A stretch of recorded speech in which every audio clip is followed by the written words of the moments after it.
Hello everyone, आज हम लोग एक पॉइंट या फिर एक टॉपिक पे बात करने वाले हैं। टॉपिक ये है कि हम किसी कॉम्प्लेक्स में हैं, किसी शॉप में काम कर रहे हैं या फिर किसी कॉलेज में हैं या फिर किसी स्कूल में हैं और हमें अगर स्कूल में हैं तो किसी बच्चे का आईडी हम इंटर करें तो हमारे पास पूरा उस बच्चे का डिटेल आ जाए।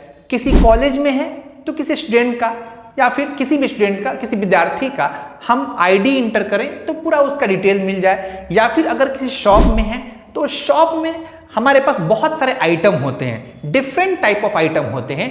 किसी एक आइटम का डिटेल हमें चेक करना है तो हम कैसे चेक करेंगे? हम चाहते ही हैं कि बस उसका आईडी डाल जाए या फिर प्रोडक्ट नंबर डाला जाए तो उस आइटम का टोटल डिटेल हमारे पास आ जाए, या फिर कम से कम इतना जरूर हमको पता चल जाए कि वो सामान हमारे पास अवेलेबल है या फिर नहीं है। अगर अवेलेबल है तो कितनी क्वांटिटी में अवेलेबल है, या फिर उसका रेट क्या है, मतलब कि हमारे पास किस प्राइस में वो अवेलेबल है। और अगर कस्टमर हमसे उसका रेट, उसका प्राइस जानना चाहता है तो हम विदाउट वेस्टिंग आवर टाइम को बिना गंवाए तुरंत उसको उसका रेट या फिर पूरे आइटम, पूरे प्रोडक्ट का रेट, प्रोडक्ट का डिटेल मैं उसको दे पाऊं। आइए हम लोग कंप्यूटर स्क्रीन पे आते हैं और देखते हैं कि किसी शॉप के अंदर अगर हम काम कर रहे हैं तो किसी भी प्रकार के डेटा को कैसे हम लोग ट्रैक कर पाएंगे। मतलब कि मैं आज आपको बताने जा रहा हूं डेटा ट्रैकिंग।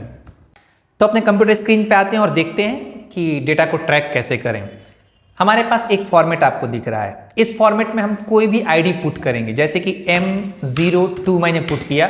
अब M02 का टोटल डिटेल आपको यहाँ पे दिख रहा है। सिंपली आप M03 पुट कीजिए, M03 का टोटल डिटेल आपको यहाँ पे दिख रहा है। कोई भी आईडी आप यहाँ पे पुट कीजिए, जो भी आपके यहाँ आईडी, प्रोडक्ट का आईडी है जो आपके पास अवेलेबल है, जो आपको दिया गया है, कोई भी आईडी आप पुट कीजिए, उसमें से आपको दिखेगा उसका टोटल डिटेल। ये कैसे पॉसिबल है ना, और किस डेटा से पॉसिबल मैंने इसको किया है। तो आप यहाँ पे आइए, आप देख पा रहे हैं ये मेरे पास डेटा है और इसी डेटा से हम ये फॉर्मेट बनाए हैं जहाँ पे हम कोई भी नंबर पुट कर रहे हैं, यानी कि प्रोडक्ट नंबर पुट कर रहे हैं तो हमारे सामने क्या दिख रहा है, इसका टोटल डिटेल दिख रहा है। कैसे दिख रहा है? तो दिखने के लिए मैंने सिंपली यहाँ पे यूज किया है एक्सेल का एक फंक्शन, जो फंक्शन है VLOOKUP। अब इस VLOOKUP का यूज हम लोग कैसे करेंगे ताकि हमारा टोटल डेटा, जो भी डेटा हम चाहें उस डेटा को आसानी से ट्रैक कर पाए।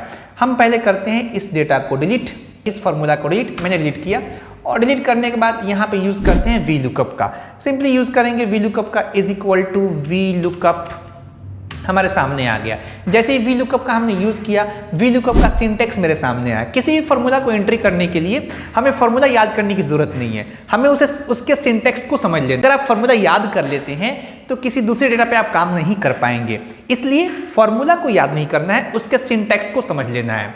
चलिए, हमने यहाँ पे देखा VLOOKUP में सबसे पहले सिंटेक्स में जो आ रहा है एलिमेंट वो है लुकअप वैल्यू। अभी लुकअप वैल्यू क्या होता है? तो लुकअप वैल्यू उस सेल का एड्रेस, जिस सेल में आप अपना आईडी डालने वाले हो, उस सेल के एड्रेस को हम लोग क्या कहेंगे? लुकअप वैल्यू कहेंगे।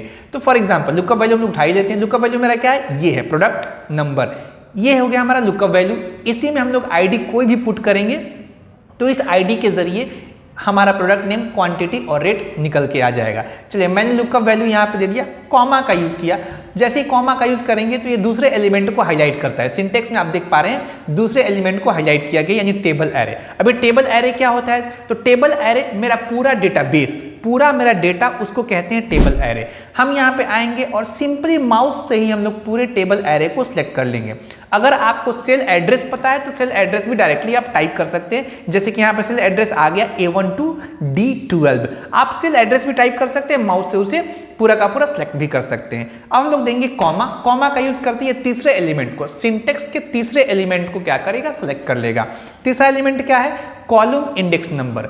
अब कॉलम इंडेक्स नंबर क्या होता है? तो आपके डेटाबेस, यानी जो आपका टेबल एरे था, आप जो कॉलम फाइंड करना चाहते हैं उस कॉलम का नंबर क्या है। जैसे कि आप यहाँ पे देख पा रहे हैं टेबल है, ये 1 2 3 और 4 ऐसे कॉलम को हम लोग काउंट करके इसकी एंट्री यहाँ पे करेंगे तो उसे कहा जाएगा कॉलम इंडेक्स नंबर। जैसे हमको अभी क्या देखना है? यहाँ पे प्रोडक्ट नेम देखना है। तो इस पूरे टेबल में आप देख पा रहे होंगे प्रोडक्ट नेम आपको जो दिख रहा है ये 1 2 दो नंबर कॉलम में है। सिंपली हम लोग यहाँ पे कॉलम इंडेक्स की जगह पर 2 टाइप कर देंगे, देन कॉमा का यूज करेंगे। कॉमा का यूज करने के बाद अब हमारे सामने आएगा चौथा एलिमेंट और आखिरी एलिमेंट, ये चौथा और आखिरी एलिमेंट जो होता है इसे रेंज लुकअप हम लोग कहते हैं। अब रेंज लुकअप क्या होता क्या है, इसमें दो ऑप्शन आते हैं, ट्रू और फॉल्स का।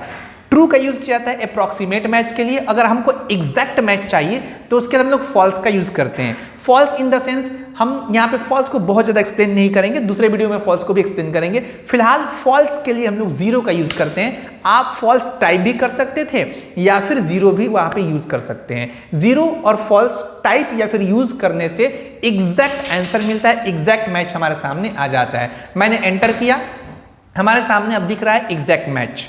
मेरे सामने M08 का क्या मिल गया, गैस स्टोव आग सामने आ चुका है। सिंपली हम लोग क्या करेंगे, इसको कॉपी करेंगे, यानी फिल हैंडल का यूज करके राइट की तरफ ड्रैग कर देंगे।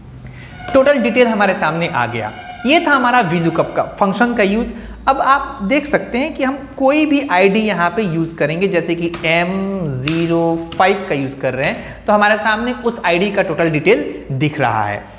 अब यहाँ पे M05 के बजाय M07 का यूज कर रहे हैं तो हमको क्या दिख रहा है यहाँ पे, अब M07 का टोटल डिटेल दिख रहा है।